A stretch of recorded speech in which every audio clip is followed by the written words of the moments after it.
Welcome to Below the Line, where we talk about working in Hollywood from the crew perspective. My name is Skid. I'm a former assistant director and your host. Quiet on the set. Today we're talking about The Chair Company, the Tim Robinson series that recently wrapped its first 8-episode season on HBO Max. There is a lot going on with this show, and I'm glad to have two guests to help unpack it. First, costume designer Nicky Smith. Nicky, welcome to Below the Line. Thank you for having me. Glad you're here. Also glad to welcome cinematographer Ashley Connor. Ashley, glad you could join us. Thanks for having us. It's great. All right. Well, this is a very interesting series. We have a lot to talk about. Warning for listeners, today's conversation will contain spoilers.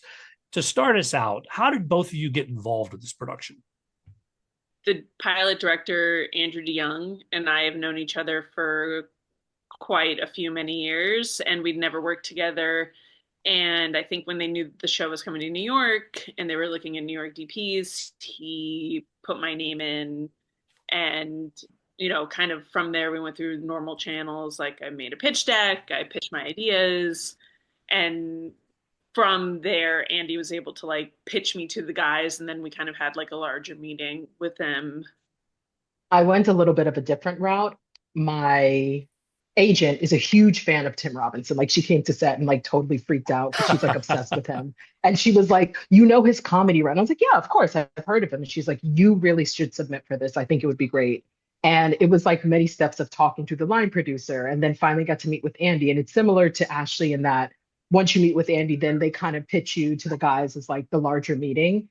And it was one of those things where you're talking to these guys that have worked on SNL that have so much history with comedy. And for them to be like, oh, you actually understand the world that we're creating. It felt very connected and kind of synergy from start.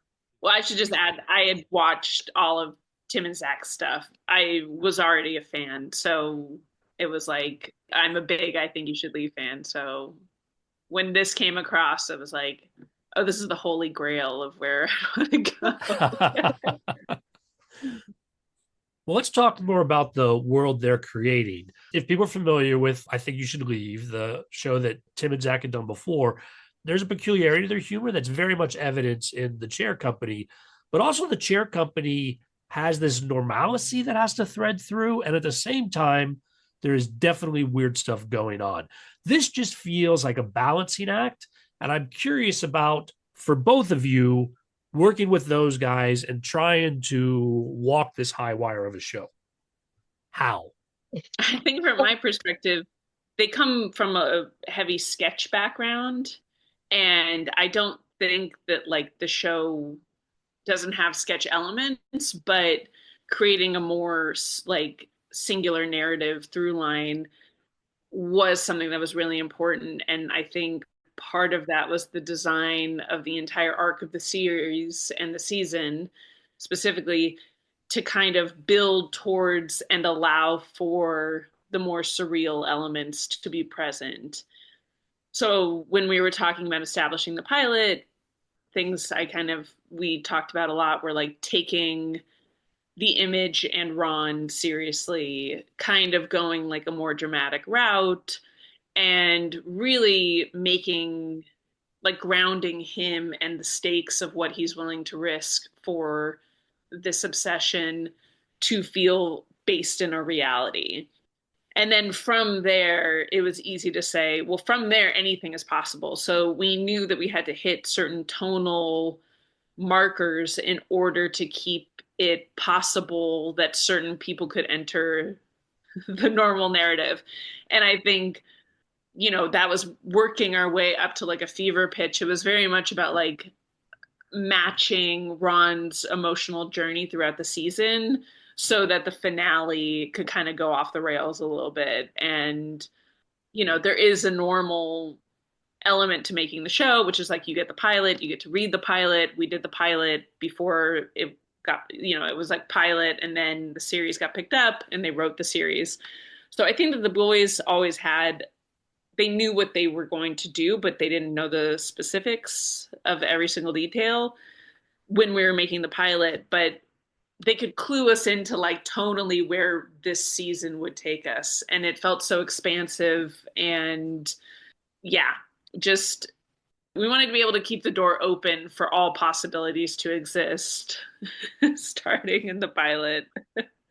I think from the costume point of view, it was very much like treat it like you're doing a crime conspiracy drama, in that the clothes are super mundane. They're very much about like the character and the person. It's not about comedy. We take everything very seriously.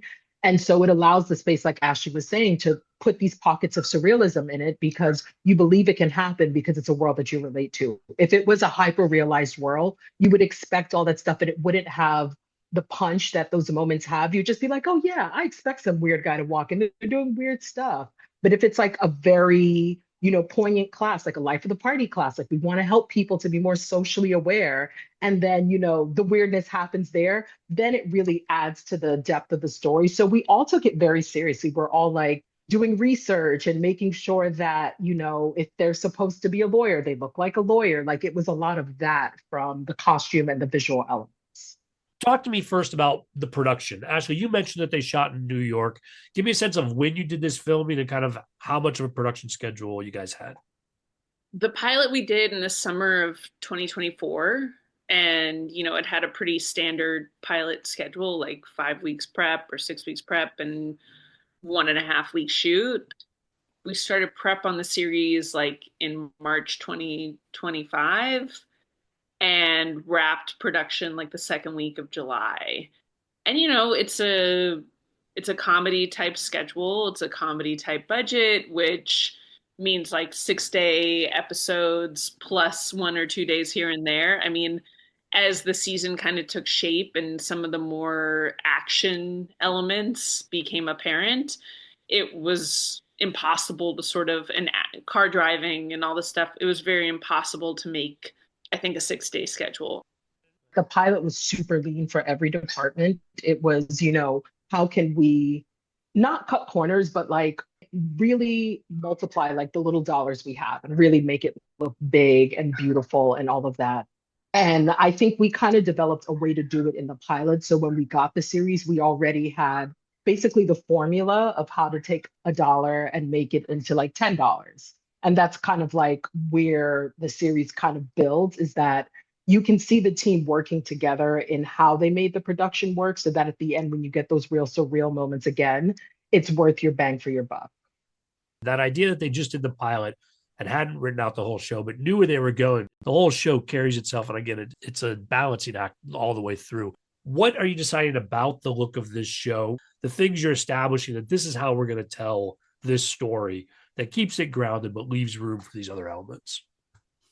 Andy and I were really inspired by like 70s and 80s thrillers, kind of like classic Sidney Lumet and Alan Pakula, and these long zooms and these big dollies. And I think when I have done similarly budgeted comedies, a lot of that is not on the table. And structurally, a lot of comedy is based around kind of improvisation, and the boys really don't improvise. So we knew the scripts were kind of the scripts and the words were the words, which for us meant that we could design kind of some more aggressive coverage. And we were always aiming for it to not just be typical cross, and to kind of more be emotionally placed through the camera with Ron and where he's at in his journey. So for me, from like a cinematography perspective, I always knew where to start my coverage from. I knew kind of how to base the coverage because it felt very perspectively bound to Ron's experience. And that kind of allowed us to lose certain shots at certain points and really kind of hone in on what needed to be told to the audience by the shots. So when his world is kind of crashing down on him, when you're sort of seeing him process, we wanted the camera work to energetically match that. So that was kind of the trick of the season, and really talking to my crew and really creatively engaging my crew to be like, I want to be on dollies all the time. I want aggressive camera work. I want zooms. I want it a little dirty. a little rough around the edges, to me, that kind of gives something a little bit more life. I think there's this desire now for like technical perfection, and that's just something I'm not interested in. I really wanted it to feel like there was a friction between what we were trying to capture and that which we couldn't. And to me, that's an expansive pushing element to the cinematography, and I always wanted to feel like we were trying to catch up to him. We're trying to be there, and I wanted it to match tonally there. Yeah, I watched that episode 8 a second time, noticing more of the camera work, the slow zooms you're talking about with some of the conversations and a lot of camera movement. But it speaks, I think, to the way it works for the show is that I didn't really notice it the first time through because it's adding to the feeling without being distracting. Kudos. I was really impressed. That's the best thing that you could ever tell me. And I think, Nicky, it's a similar challenge on the costume side. Please say more about you're playing into this world, but you don't want to distract from the ordinary or the insane as it happens. I think one of the ways that we did that was really using a lot of thrifted items, things that had stains on them, things that looked dirty, things that weren't perfect. Again, leading to what Ashley said, like there is this desire to have this beautiful stylized world when it comes to TV this day. And it kind of, it's not to detract from that in any way, because I love those shows as much as anyone else. But for this show particularly, it needed to have that like level of grime and kind of dirt on it.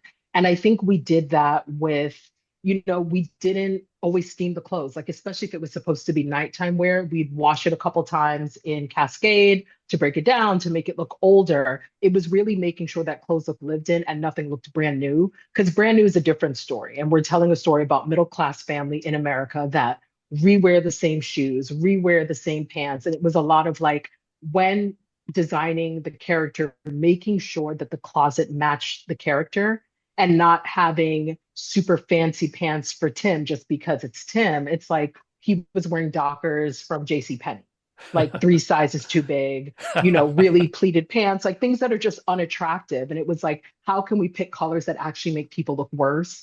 And making Lake Bell look like a sad entrepreneur mom, but like, a mom who's not like living her most fashionable life was a challenge unto itself, because you have this gorgeous woman and they're like, how can we take her down so that she becomes Barb and less like the love interest that we all expect Lake Bell to be. So it's really like taking our actors and kind of reshaping them in a way that feels very mundane, very approachable, very middle America.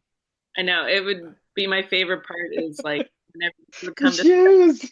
everybody would come to set for rehearsal, and like Tim is honestly, I dress pretty butch, and like basically Tim's world is like the only thing I want to wear at all times. So anytime he showed up with like, where'd you get those pants from? Where'd you get that shirt from?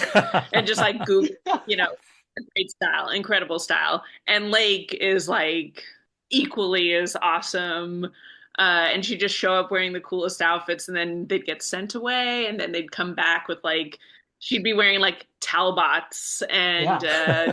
most ugliest shoes you've ever seen in your life. I love those The shoes. transformation was incredible, and it was always like, oh, I meant, I love it. I loved it. Now, sometimes when I'm talking to costume designers, and so Nicky, this question's for you. There's a discussion about how what the actor brings to the character and the sort of back and forth with you have with them in realizing the character. It feels to me a show like this, again, with this balance that they're trying to maintain and sort of this trust in Tim and Zach's vision. Maybe there's less room for the actors to bring something particular, or does that still play, but in a different way with this kind of challenge? Well, for me as a costume designer, I always allow the actors to bring their comfort to it. So in fittings, I won't photograph something if they're like, it's so uncomfortable. I cannot wear this for 6 hours. I'm going to scratch my eyes out. I don't want that. I want when people go to set that they're happy, they're comfortable. So Ashley can get her take. So we're not waiting on, to change the skirt because we thought it worked and now it didn't. So there's really a lot of, if you don't like it, I'm not going to photograph it. So whatever Tim and Zach pick, it's things that the actor and I agree work for the character. They feel comfortable. They can do what they need to do. So whatever shows up on the day, most people are like, oh, they like that? Cool. All right, let's get into it. That sort of idea. Because again, I think actors have a role to play in that. I don't have to be on camera. So my stakes in it are, how do I make you look like you can do the job, feel comfortable to do the job, and make sure that Tim and Zach's vision is achieved? Similar thoughts, Ashley, when you're talking about the cinematography, you talked about a lot of the camera work reflecting where we are with Ron. It's fair to say that Ron is our guide through this world. Do you use different techniques with different people, or really are we anchored in Ron's world pretty much throughout?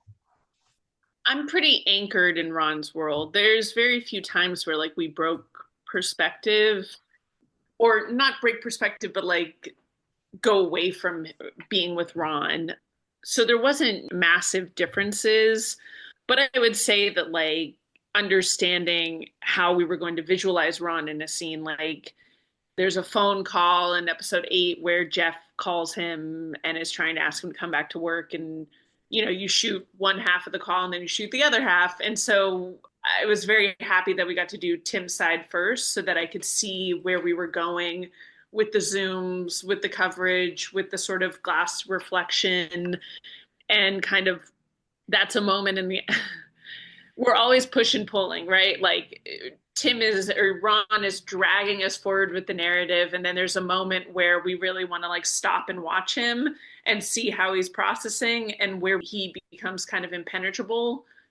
And in those moments, we wanted the camera to kind of step back and let you just watch him process.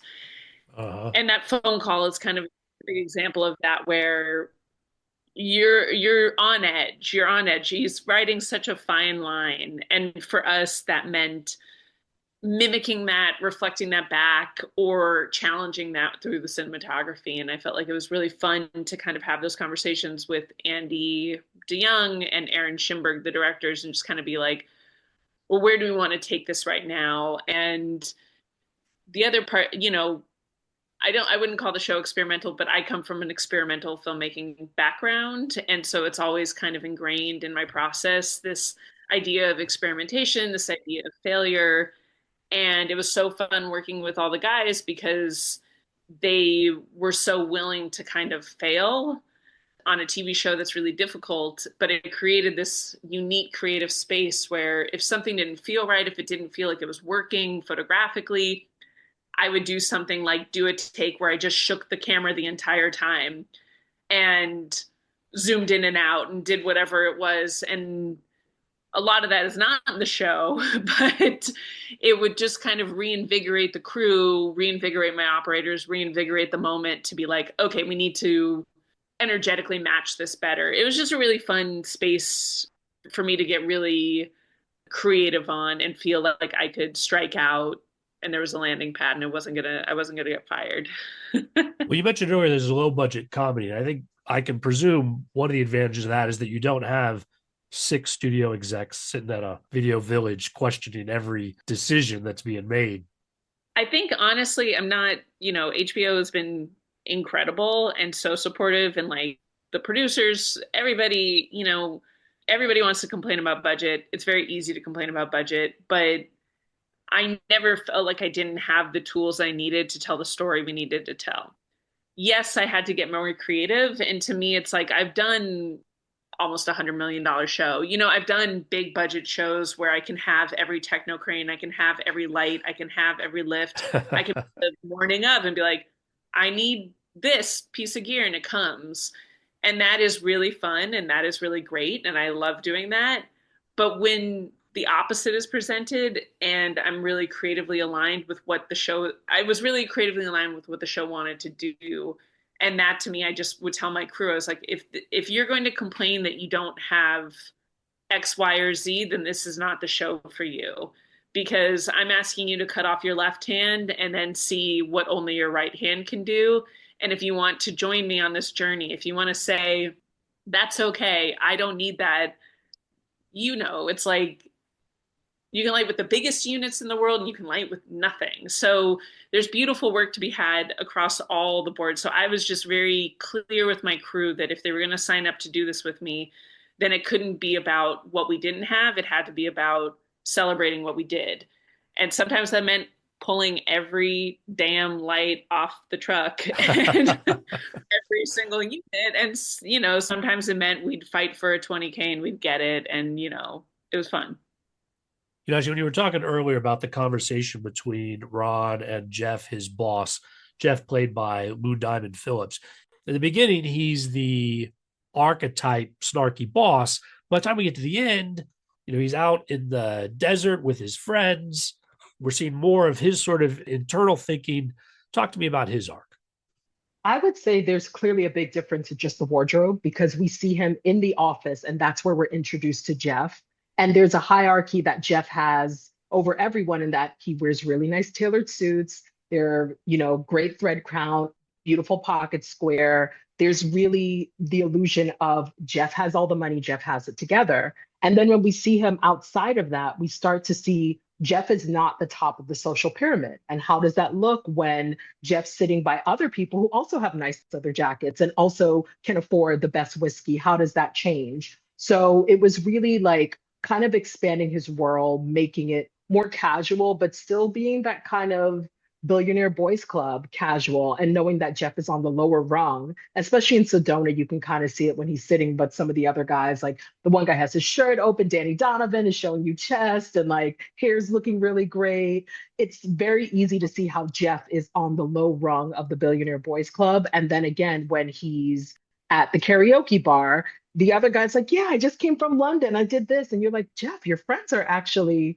pretty cool. So I think that's one of the things that Tim and Zach really kind of from early on were like, we're going to expand Jeff. We don't know how, just buckle up and see where it goes.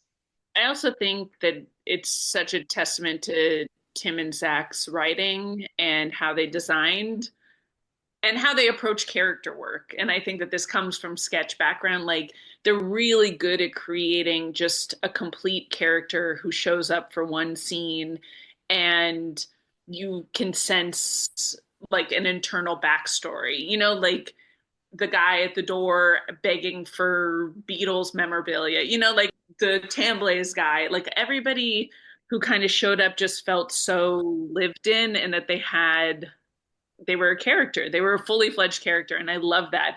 And every time coming to set, it was so fun to see what man was picked and what they'd be wearing and who they'd be. And they just came with like such bravado, and they're so good at casting. Yes. And I think that that meant that no one felt small. Everyone came and they felt like somebody to be treated as an important part. And sometimes, you know, you'd see a character, I'm not going to spoil it for anybody, but you see a character and you'd be like, oh my God, that guy's so funny. He's like, oh yeah, he's back.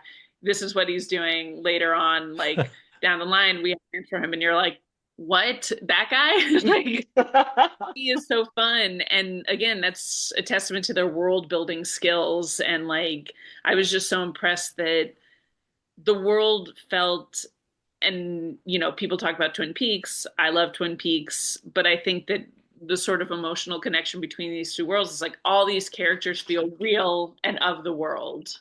I want to jump off what Ashley said about casting really quick. Like their casting for a costume designer was difficult in that different body types, different heights, different, you know, everything. Like there was no one person that looked like anyone else. So it's like, how do you create these people to not look like a stereotype, but actually look as the real person? And that really is a testament to Tim and Zach. Even the way they cast The Office, like it looks like a real office. It has the diversity that you would expect from a city in Ohio.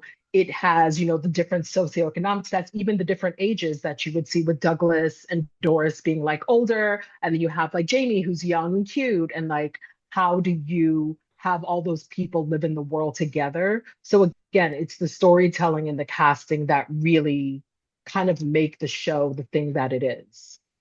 Well, one character I want to invite you guys to go deeper on, spoilers welcome, is Mike Santini. He starts out, all he is a shirt, but obviously he is a character that has this arc through the series that again goes completely left field come episode 8. For me with the wardrobe, I didn't want him to look like a stereotypical gangster. I really wanted him to look like the type of guy who bets on the ponies and has been doing it for a really long time. Like probably goes to casino on Wednesday for like the shrimp meal, like that kind of guy who's like down on his luck and is looking for a break. So the shirt that everyone loves from the pilot was, just like a cheap shirt that we could find multiples of. And the guys were like, this is great, it's perfect, but it's too bright. So I sent Ashley a text and I was like, listen, what do I need to do to make this shirt work? And she's like, just dye it, just like make it a little bit darker. So I sent her the shirt after. She's like, that's perfect, that's great. Working with a DP who you can send photos and the response is, that's perfect, that's great. That is every costume designer's dream and kind of like the foundation of a great collaboration, like truly, truly. But back to Joe, who plays Mike Santini, it was really one of those things where I wanted to make sure that he always had like worn clothes that were thrifted, clothes that were secondhand. So we did a lot of goodwill for him. Like he's kind of stuck in that late 90s, early 2000s where he's just like, I love this leather jacket. It was great then, it's great now. And kind of making sure that his wardrobe felt stagnant. So when he developed as a character, it was kind of unexpected that he would go this route because there were no like fancy shirts, there was nothing fancy to kind of say Mike is going to become this guy. It was all very much like sad guy at the racetrack. No one knows what he's going to do. Yeah, and I think, I mean, Joe is such an amazing guy. I love Joe's story. Like Joe's like a New York actor, like Yes. he's been in like all the spit parts. And then just to watch him over the season, just kind of, I mean, he's like in his own skin, but I was just like, this is about to be like a massive Yeah. for you. I loved him so much, and I love the character of Mike. I always had to remind myself, like, Mike's a bad guy. Yeah. Even Tim would say that to me. He's like, remember, Mike's the bad guy. Ashley's right. He's a bad guy, but I really, to me, I felt like there needed to be this love, there needed to be this desire to be with him, and this pull. Because I think Ron has this pull, this desire, like the darkness keeps kind of dragging him in, and it's like literally the guy being like, I'm getting out of it. And it's like, no, you're not. And like dragging him. You have to believe that like he wants to push the darkness off. He doesn't want to keep going, but he just keeps getting dragged back in. He just one more cookie crumb and he goes after it. And that was kind of the fun of the season, was to watch him continually fight that instinct. And Mike's a big proponent of that. He's a propulsive element to the show. Again, they would always be like, Mike's a psychopath. He's crazy. And I remember when we were talking about putting the mayor's friend in the bathtub and like what that scene had to look like. It's like, no, like we really have to show that like Mike is willing to go there. Yeah. Mike's the strong arm, like he is this character. And as it sort of gets revealed in episode 8, I don't know what's going to happen in season 2, but I find the stakes are really interesting and elevated to sort of see where Ron is about to go with all these people. And again, Joe is like a character you just can't, like Mike, you can't help but just love him. He's just a lovable dum dum who's like a lot of mistakes in this world, and kind of you see him really struggling. And I found that to be really emotional too, like really struggling with his identity as this bad guy. And that was definitely shaped through the season, like him kind of wanting to do better and not wanting to be Scrooge. He wants to be a likable guy. I feel like that's a character that's almost a Fight Club scenario where if you watch it the second time and you're like, oh no, this is where he's going and what is actually going on behind the scenes, Hmm. it's much creepier than on the first watch where you do get this sort of redemption arc that you're like, oh no, that is not his role in the show at all. I want to ask you guys about a sequence in episode 5, and that's the bar where Mike and Ron go to meet the actor. And yeah, I feel like up till now we've been playing with little bits, but this is the first time that things, it feels like, really get out of control. I mean, that to me, when I read episode 5, sometimes you get the script and you get to read it and you're suddenly like, are y'all fucking serious? Like, this is like, Same reaction. I remember reading it and being like, so we're doing all this in episode 5. And they're like, yeah. You know, working with Aaron Schimberg, who's like such a talented director, and he's so amazing. And I love his films and I love his brain. But like there were some things like he hadn't done TV before, and I knew what it was going to take to make episode 5 land. And I just told him, I was like, you have to trust me. It's not going to feel good. It's going to feel crazy. I did a lot of the hand work myself. And, you know, like when they're chasing each other, that's the last hour of a day of me sprinting up and down corridors and going through the mattresses and just grabbing my other camera operator and be like, go to the end of the tunnel, get to the corner and just turn the corner. And we're like trying to piece this all together. That episode's like Alice in Wonderland to me. You know, like every door opens to a new world and a new person and then just a new question that you're like, I did not see this coming. And to me, it was just so fun to play with that trope and to just really go as hard as I could.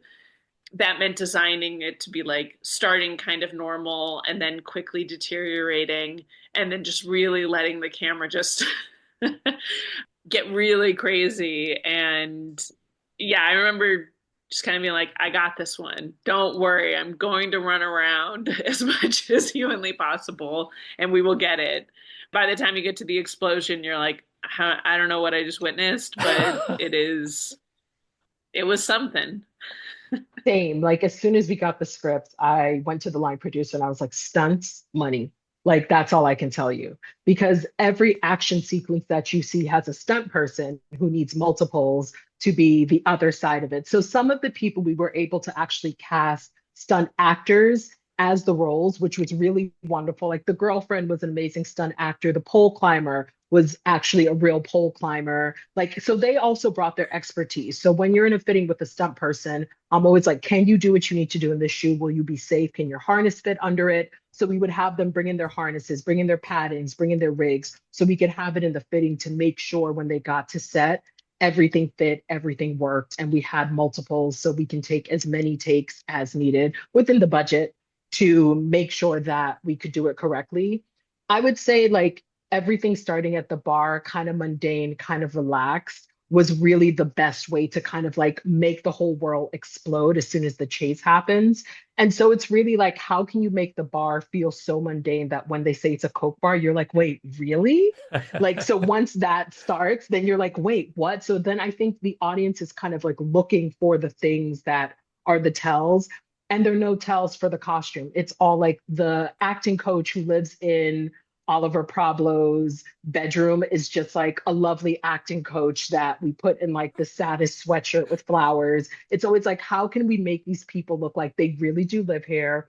They've been here for months squatting. The drug dealer with those awful white pants that got the stain on it. It was really like those pants do not fit great. They don't look wonderful. Like a black, it's always like, what's the thing that doesn't look wonderful? And it's kind of like a little ill-fitted. So I think in that whole sequence, you're seeing blurs of color, blurs of shapes, blurs of silhouettes.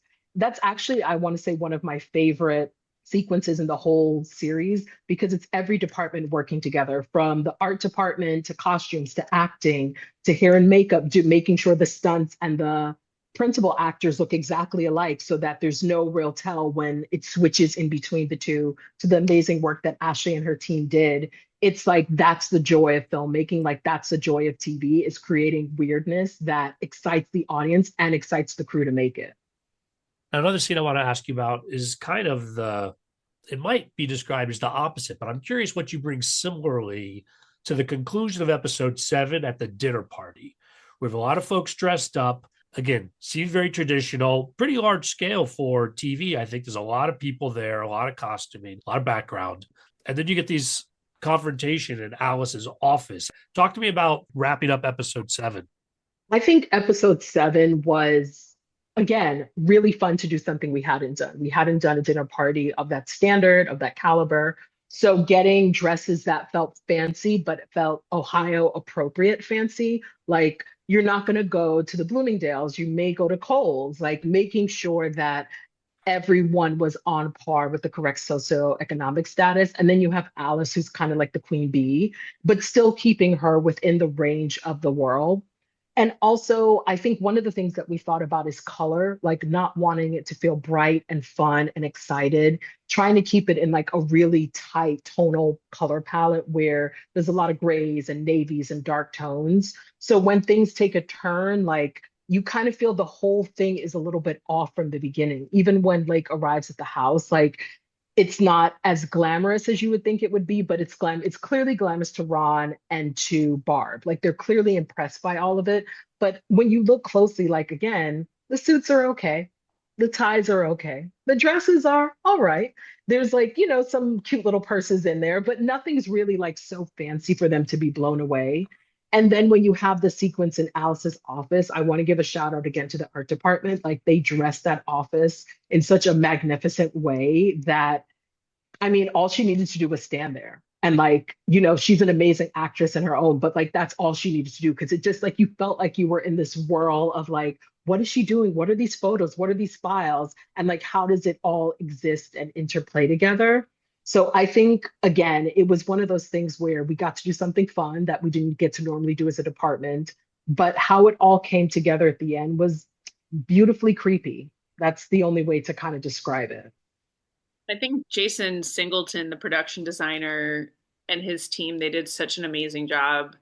Again, limited resources, limited things, but they kind of took that house and really shaped it into what it needed to accomplish. Yeah.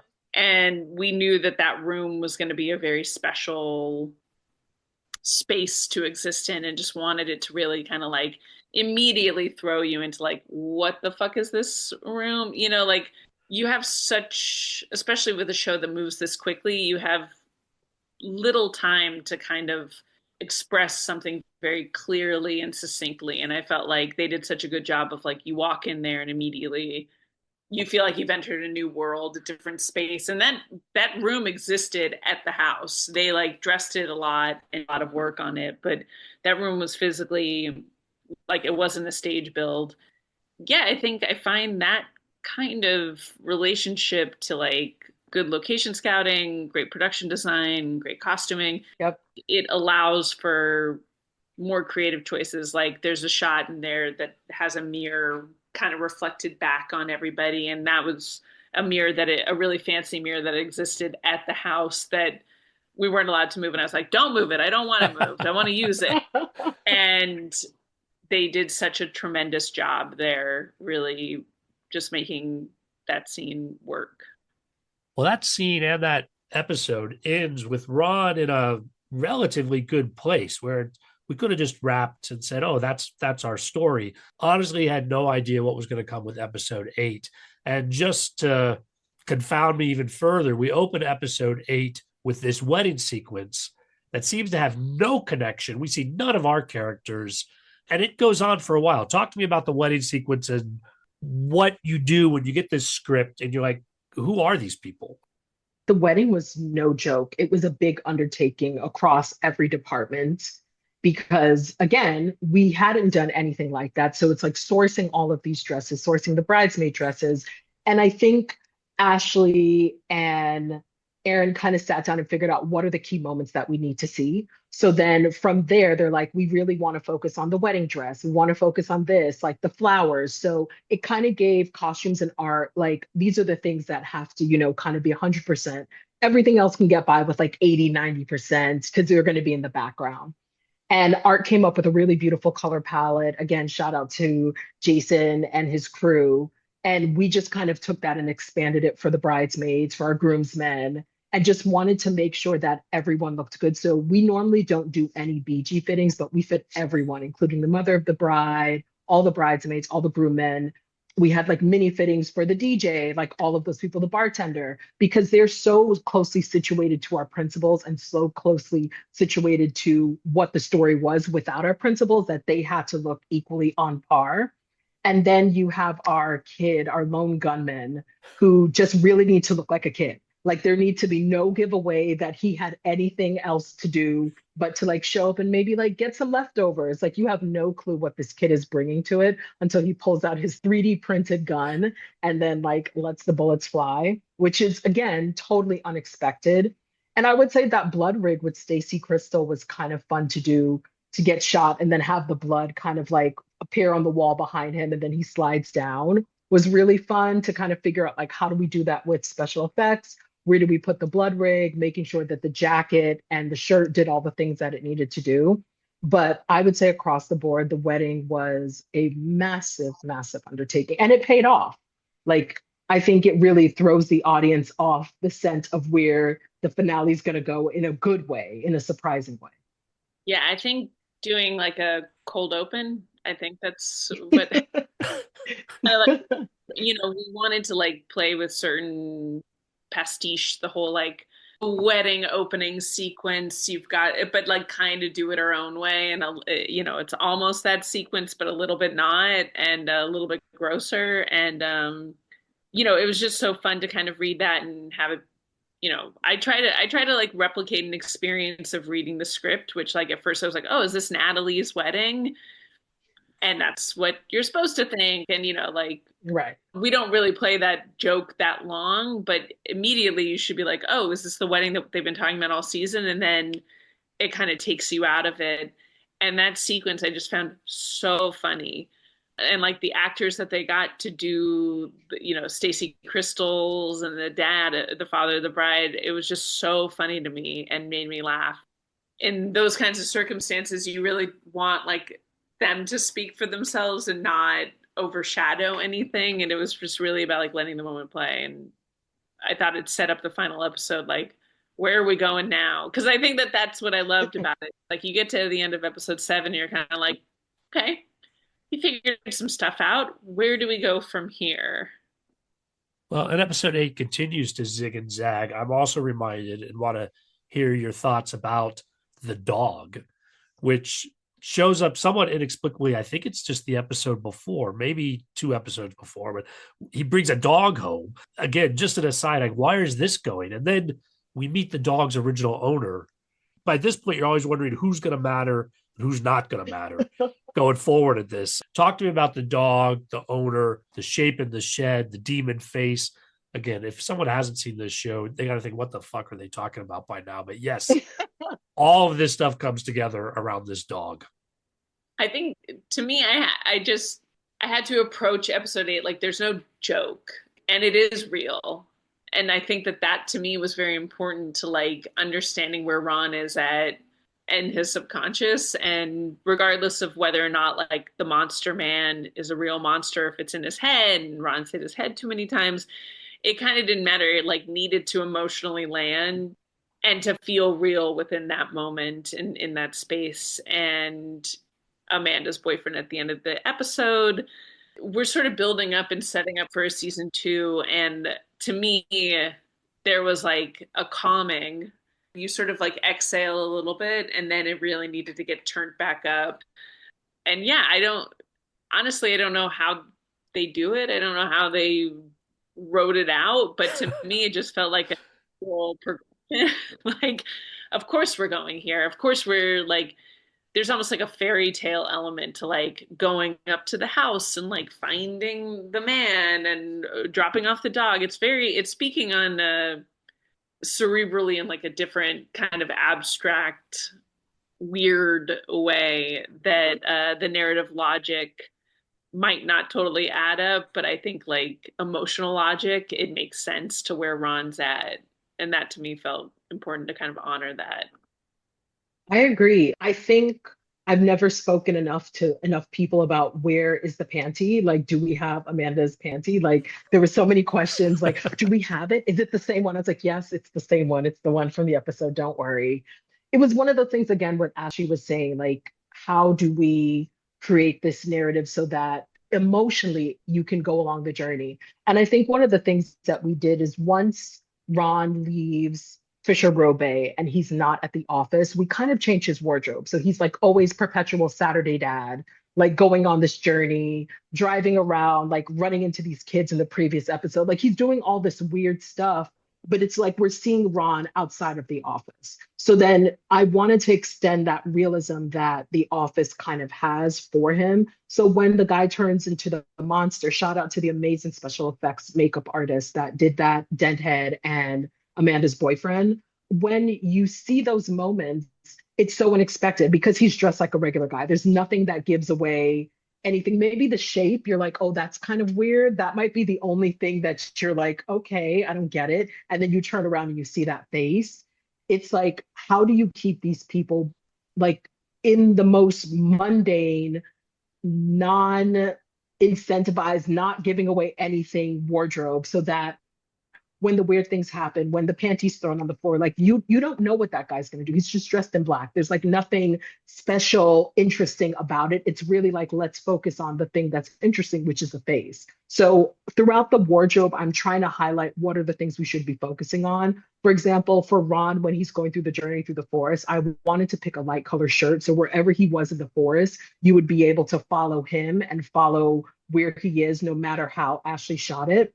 And the same thing when he wore the green, like that's his cool outfit, like the green shirt with the green pants, which is not at all cool in any world, but that's like his, like, I'm going out, like I'm ready to show people who the fuck I am look. And making sure that that kind of put him out of odds, like going back into Fisher Robe, but not being in his work clothes, but something that felt similar to work. So you're kind of confused, like, what is he doing when you find the secret drawer in the wall? Like that's a surprise. Like it's really trying to keep all the elements that are surprises and really pushing you along this emotional journey by keeping everything else pretty mundane. I think that's an interesting commentary on those last scenes at the high school gym where we talk about meeting Amanda's boyfriend finally, unmasking him, the panties again make an appearance, but that there's not a lot going on there. The rest of it is, again, this intentionally mundaneness, but we've already escalated the weirdness as a feeling that it doesn't have to be weirder at the end to carry through. That was my impression anyway. It sounds like that was intentional on your parts as well. For sure.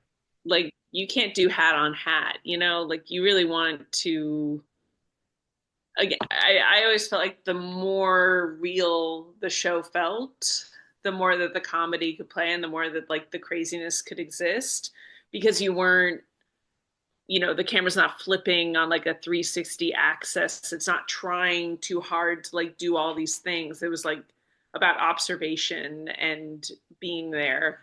And to me, it creates a different relationship to the character when you're not putting too much style on top of everything. Well, not a spoiler to say that HBO has renewed The Chair Company for season 2. What can you guys tell us about that? What sort of hints as far as where things might go? What do you guys know? What can you share with us? Ron comes back. Honestly, we have no real clue. Like, that's the beauty of working on the show, that Tim and Zach are very to the chest with where they see the characters going.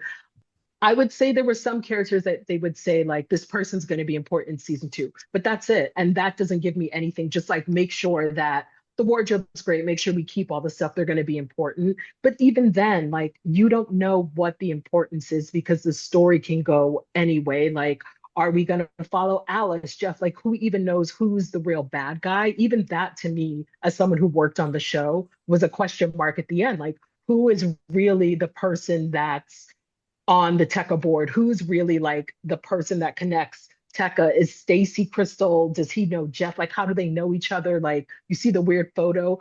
Like, we have no clue. We would just be shooting things that we're like, I don't know how this plays into this, but Tim and Zach do. So we're going to go ahead and do it. Like, they're like, we're going to do a photo with this person and they'll be around next season. I was like, who is this person? I've never seen them before. They're in the photo. And that's all I know is that they'll be around next season. People send me things on Reddit. People send me theories and fan theories, and they're like, is this it? Is this it? Journey and not necessarily the destination. And I feel like Yep. you can expect the world to get a lot bigger. And I think like this, what Tim and Zach are kind of, actually, I don't know, and I won't quote them, but from what I'm interpreting, they're really touching on this sort of like internet based obsession that exists now, and like the QAnon world, and like just people's aptitude for going down rabbit holes, and Yeah. what that means in their psychological state, that like they're willing to go to the depths of the internet. And I think Ron is willing to go to like the depths physically, which separates his journey. And he is somebody who's like dabbled in the internet, and now he's like in it. Yeah, season 2 is just going to get bigger, bigger, better, louder, more fun. Hopefully bigger conspiracies. Like that's my hope, that the conspiracies get wilder, a little bit crazy. Cause like the fact that it starts with a chair fall at work, and then at the end you have Amanda's boyfriend saying Amanda can move things with her mind. Who knew that was gonna happen? Like even when I was reading it, I was like, Amanda can move things with her mind. Like when did that happen? It's like, it's all of those weird moments that even as we're reading the script, we're like, how is that gonna play? I see that. Hey, look at that surprise guest. Your So daughter's joined us. Welcome to the show. I might have to call it. While we wait for season 2, what's next for each of you? I have a movie coming out in the spring called Remarkably Bright Creatures. It stars Sally Field, and it's based on a book. And an octopus. Is there an octopus? She's deathly afraid of the CG octopus. But yeah, it's like a very heartwarming movie. Very different than my chair company work. Yeah. I have a world premiere play at the Denver Center written by one of the main writers from Bass Reeves. And it's about this non-binary Black femme who goes on a killing rampage, basically as a former slave from South Texas to North Texas, to seek revenge on white people who have done her wrong. Well, good luck with those projects. On that note, we'll call it a wrap. I will say that the more I talk about this show, the more I enjoy it. Really great having you guys here today.